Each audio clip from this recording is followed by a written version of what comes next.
Hi, I'm Phil Bedford, and wherever you are in the world, welcome to the Rebel Networker.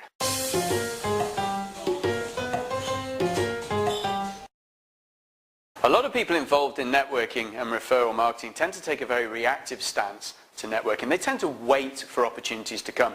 But there's nothing to stop us actually going out and getting that dream client.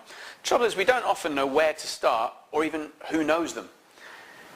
One of the opportunities we need to realize is each person we know can know between 250 and a couple of thousand people. But we don't know who they know unless we ask. Now, I've got a great example of this. A number of years ago I was helping to build a referral networking group called BNI. And one of the ladies in the group actually stood up and said, "Do you know what? I've been trying to get an introduction to company X. And I've been trying for years, but I can't find any way in, and I don't know anybody who knows the way in."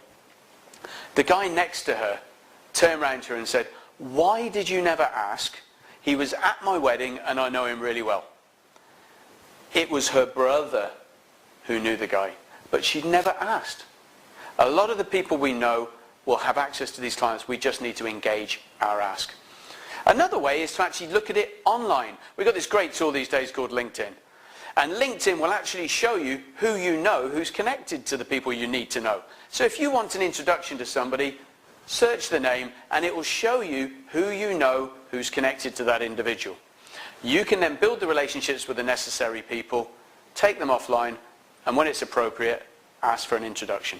I emphasize when it's appropriate, because you need to build the relationships first, because you're asking them to trust you.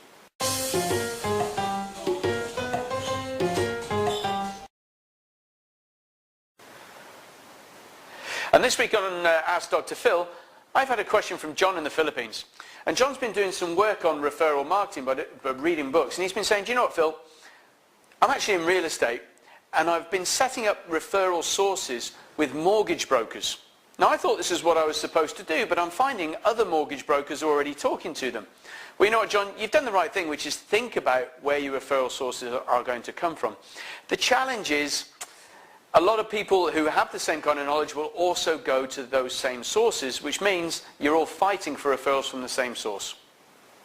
We need to be thinking outside the box here and look at other referral sources that are not obvious. Quite often, they're pipeline or what we call pre-looking referral sources, before people even need to know or know they need your service. So for example, if you're selling houses, have you ever thought of a jeweler? Most people would not even think that a jeweler at some point in time will sell engagement rings. When people get engaged, they look for a house. So it's thinking out of the box and thinking about who else will have access to your client.